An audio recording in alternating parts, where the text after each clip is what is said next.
এই গল্পের পুরো কাহিনী, সমস্ত স্থান ও চরিত্র কাল্পনিক, যা বাস্তবের সাথে কোনো মিল নেই। বলছি শুনছো, আজকের মতো অনেক মাছ ধরেছো, এবার চলো ফিরে যাই। দাঁড়াও কলমি, আরও একবার জালটা ফেলতে হবে। যা মাছ পেয়েছি তাতে ভাত ডাল হয়তো হয়ে যাবে, কিন্তু ঘরে আমাদের যে সন্তান রয়েছে তার মুখে যদি একটু ভালো মন্দ তুলে দিতে না পারি তাহলে কি চলে? আচ্ছা বেশ, আর মাত্র একবার। একে তো সমানে বৃষ্টি হয়ে চলেছে, আর জামে করেছে, তাতে বৃষ্টি এক্ষুনি থামবে বলে মনেও হচ্ছে না। এদিকে সন্দেহ হয়ে আসছে। এই কথা হবার পরই ভুবন আরও একবার জালটা পদ্মা নদীতে ফেলে। তখন বৃষ্টির বেগ যেন আরও বেড়ে যায়, ঘন ঘন বাজ পড়তে থাকে। বলছি শুনছো, আমার খুব ভয় করছে, চলো এবার চলে যাই। হ্যাঁ হ্যাঁ, হয়ে গেছে, চলো চলো এবার বাড়ি ফিরে যাই। এরপর ভুবন ও কলমি জাল কাঁধে নিয়ে মাছের হাঁড়ি মাথায় করে জঙ্গলের পথ ধরে এগোতে থাকে। কিন্তু হঠাৎ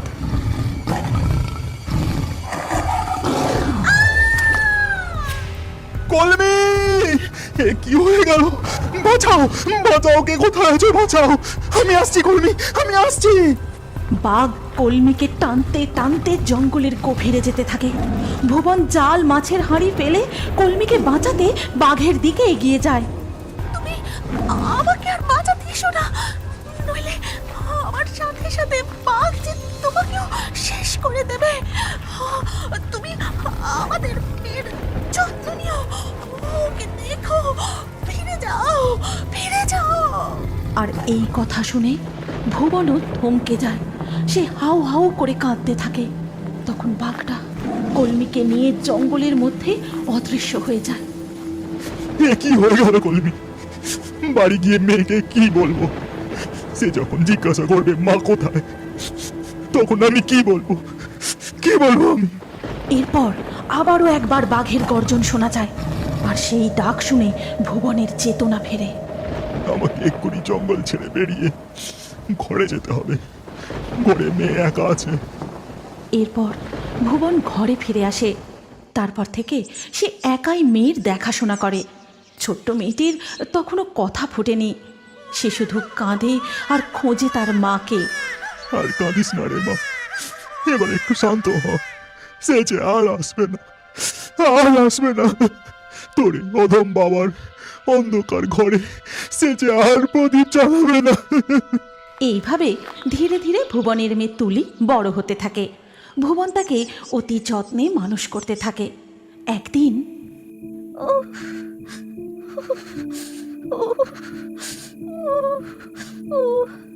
তোর খুব কষ্ট হচ্ছে না রে মা? এখন আমি এত রাতে ওষুধ কোথায় পাই? কবিরাজের বাড়িও তো অনেক দূর। তোকে এই জ্বর ঘায়ে একা রেখে সেখানে যাই কি করে? মাগো, মাগো, কি কষ্ট হচ্ছে, মাগো। না না, যেভাবেই হোক আমাকে ওষুধ আনতেই হবে। মেয়েটা বড্ড কষ্ট পাচ্ছে। এই কথা বলে ভুবন বাধ্য হয়ে মেয়েকে ঘরে একা রেখেই বেরিয়ে পড়ে। কিন্তু পথে কিছু দূর যেতেই বলছি একটু দাঁড়ালে ভালো হতো। কে তুমি? এই অন্ধকারে একলা বউ মানুষ? আর আমার দাঁড়ালেও চলবে না গো, ঘরে আমার অসুস্থ মেয়ে একলা আছে। আমায় এক্ষুনি ওষুধ আনতে যেতে হবে। তাই জন্যই তো বলছি, ওই যে একটা ছোট গাছ দেখা যাচ্ছে, ওর পাতা তুলে পেটে খাইয়ে দিলেই মেয়ে ঠিক হয়ে যাবে। তুমি ঠিক বলছো? আমি এক্ষুনি নিয়ে যাচ্ছি। দিশেহারা ভুবন কিছু না ভেবেই দ্রুত সেই পাতা তুলে নিয়ে চলে যায়। তারপর বাড়ি পৌঁছে পাতা বেটে মেয়েকে খাইয়ে দেয়। আর কিছুক্ষণ পর বাবা, আমার কি হয়েছে? তুমি এমন অবাক হয়ে আমার দিকে তাকিয়ে আছো কেন? কিছু না, কিছু না। তোর একটু জ্বর হয়েছিল, ওষুধ দিয়েছিলাম। তা এখন শরীরটা কেমন লাগছে মা? আমি ভালো আছি বাবা, তুমি আর চিন্তা করো না। এইভাবেই ভুবন ও তুলির দিন কাটতে থাকে। আর কলমি সব সময় তাদের সাথে ছায়ার মতো ঘুরে বেড়ায়। তুলির যে কোনো কষ্টে, ভুবনের যে কোনো অসুবিধাতেই সে সব সময় নানানভাবে তাদের সাহায্য করে থাকে। একদিন ও বাবা, কতক্ষণ তো হয়ে গেল নদীতে জাল ফেলেছো, এবার জালটা তোলো। এই তো মা, তুলছি। সকাল থেকে কতবার তো জাল ফেললাম, আজকে যে কেন একটাও মাছ উঠছে না বুঝতেই পারছি না। এই কথা শুনতেই কলমির আত্মা নদীর জলে ডুব দেয়। তারপর জাদু করে ভুবনের জালে অনেক মাছ এনে দেয়। এরপর ভুবন জালটা টেনে তুলতেই ও তুলিমা, দেখ দেখ জালে কত মাছ পড়েছে। কি মজা, কত মাছ। কিন্তু বাবা, একটাও তো ইলিশ মাছ পড়েনি। না মা, ইলিশ মাছ পড়েনি। যাকে যা মাছ পেয়েছি তা বিক্রি করে যা 2 পয়সা হয় সেই ভালো। আর এই সব কথা দূর থেকে কলমির আত্মা শুনতে থাকে। এরপর ভুবন ও তুলি মাছ নিয়ে বাজারের পথে যেতে যেতে জানো বাবা, কাল স্কুলে সবাই বলাবলি করছিল সামনে পূর্ণিমার দিন নাকি ইলিশ উৎসব। সবার বাড়িতে পান্তা আর ইলিশ রান্না হবে, আমাদেরও হবে। জানি না মা, যদি জালে ইলিশ ওঠে তো দেখা যাবে।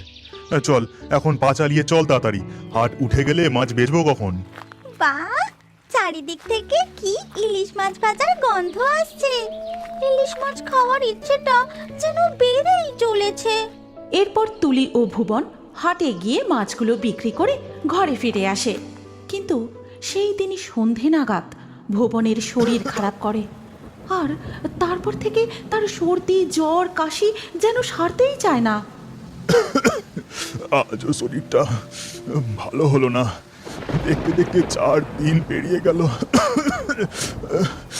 আজ পূর্ণিমা, মেয়েটা একটু ইলিশ মাছ খেতে চেয়েছিল। এদিকে নদীতে জালও ফেলতে পারলাম না। তুলি, মা তুলি। যাই বাবা, উঠানে আছি, এক্ষুনি আসছি।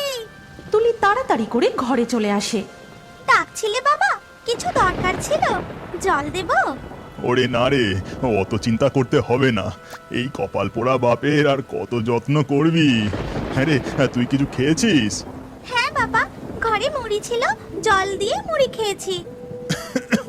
আজ পূর্ণিমা, ইলিশ উৎসব। তোর ইলিশ মাছ খেতে খুব ইচ্ছা করছে না রে? না না বাবা, একদম না। তুমি ঘুমিয়ে পড়ো, আমি তোমায় একটু হাওয়া করি। ভুবন অসুস্থ শরীরে কাঁপতে কাঁপতে শুয়ে পড়ে। তখন হঠাৎ কিছু মানুষের কোলাহল শোনা যায়।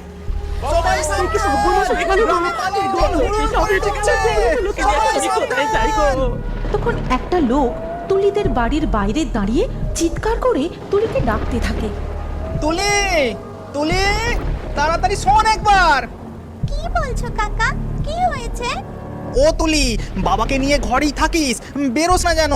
নদীতে বানের জল দুকুল ছাপিয়ে গ্রামে হুড় হুড় করে জল ঢুকছে। এখন আমি চললাম, সাবধানে থাকিস।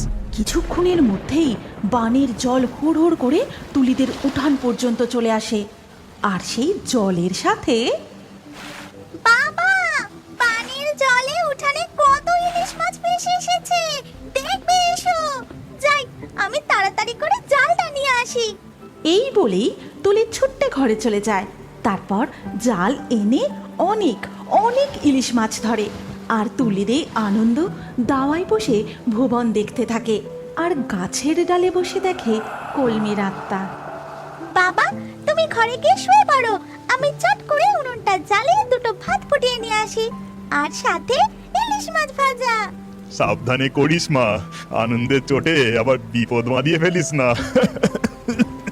তুলি রান্নাঘরে গিয়ে উনানে আগুন জ্বালায়।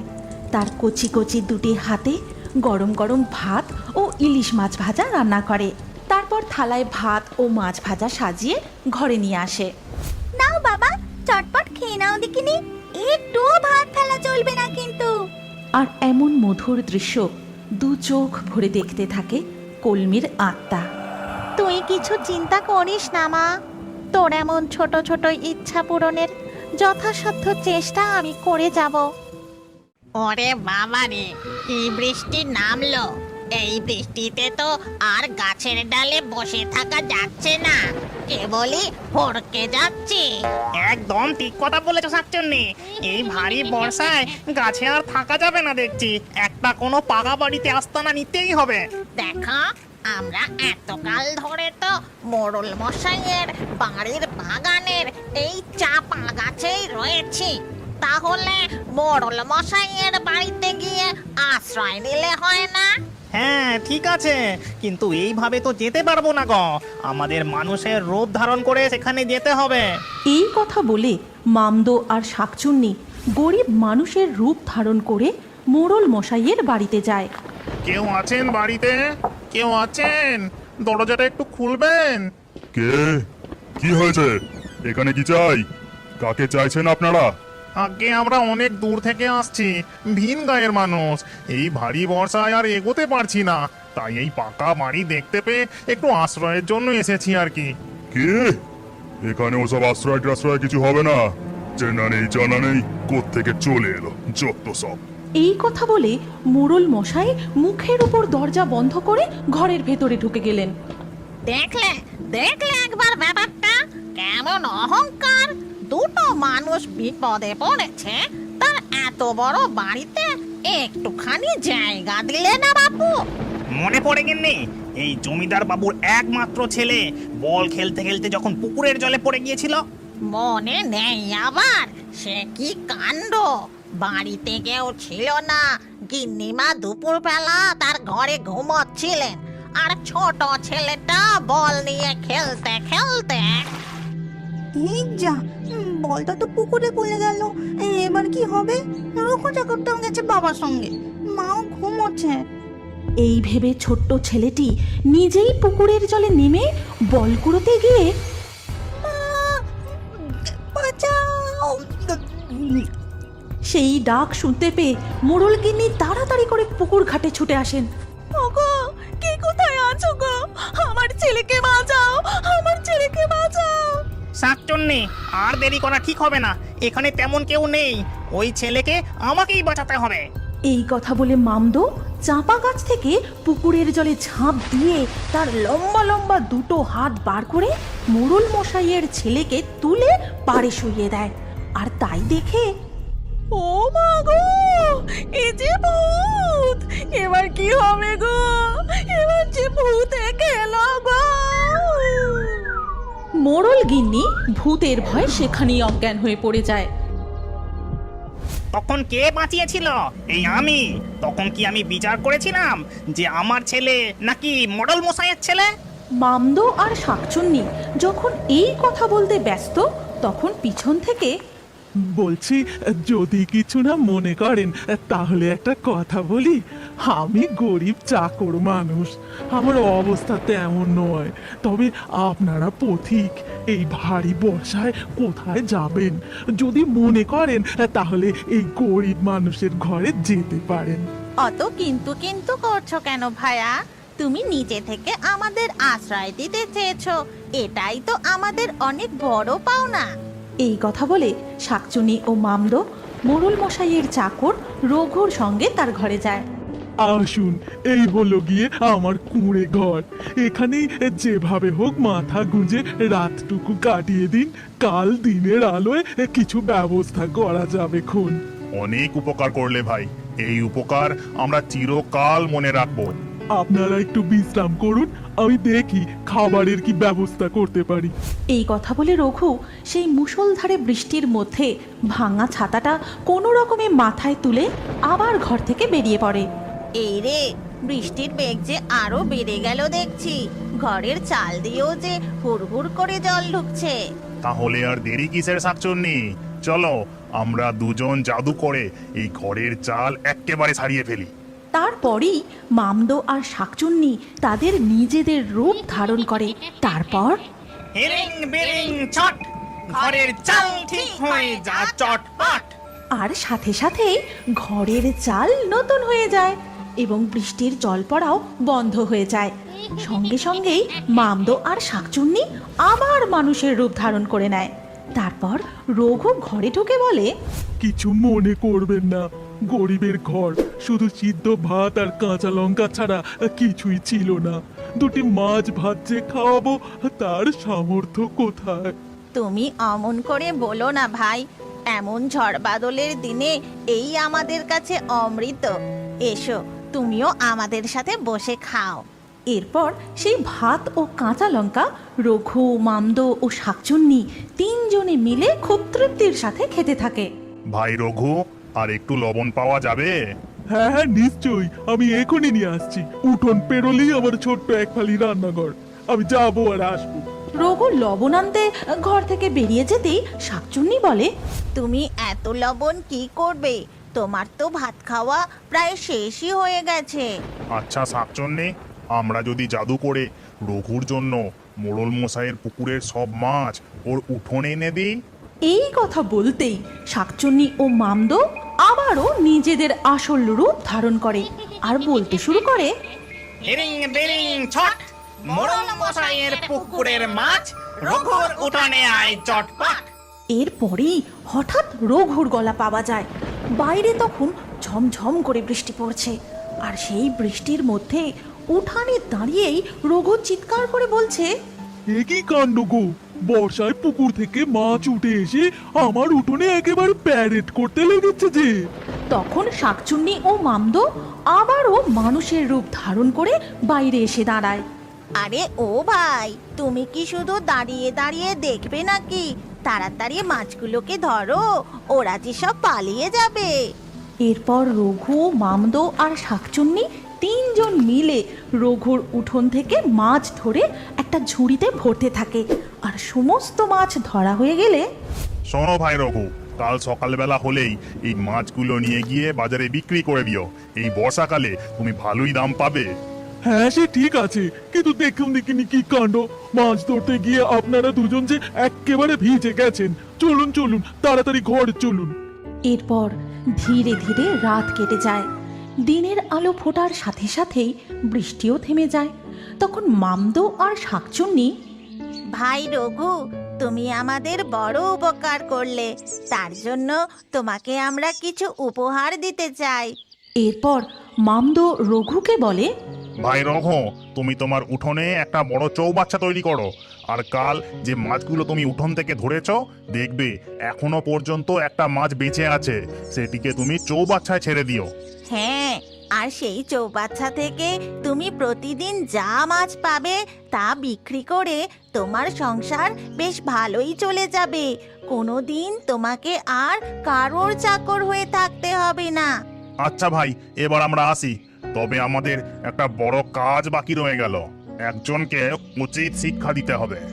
এই কথা বলে মামদো আর শাকচুন্নি রঘুর বাড়ি থেকে বেরিয়ে মানুষের রূপ বদলে নিজেদের আসল রূপ ধারণ করে। তারপর সেখান থেকে অনেক দূরে চলে যায়। আর রঘু তাদের কথা মতো উঠোনে একটা বড় চৌবাচ্চা তৈরি করে।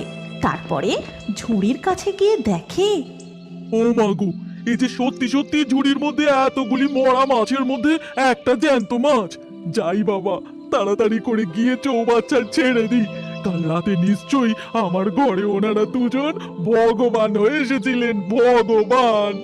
এরপর থেকে রঘু তার উঠানের সেই চৌবাচ্চা থেকে যা মাছ পায় তাই বিক্রি করে সুখে শান্তিতে আনন্দে দিন কাটাতে থাকে। এইরকম নিত্য নতুন মজার মজার গল্প পেতে আমাদের চ্যানেলটি সাবস্ক্রাইব করুন।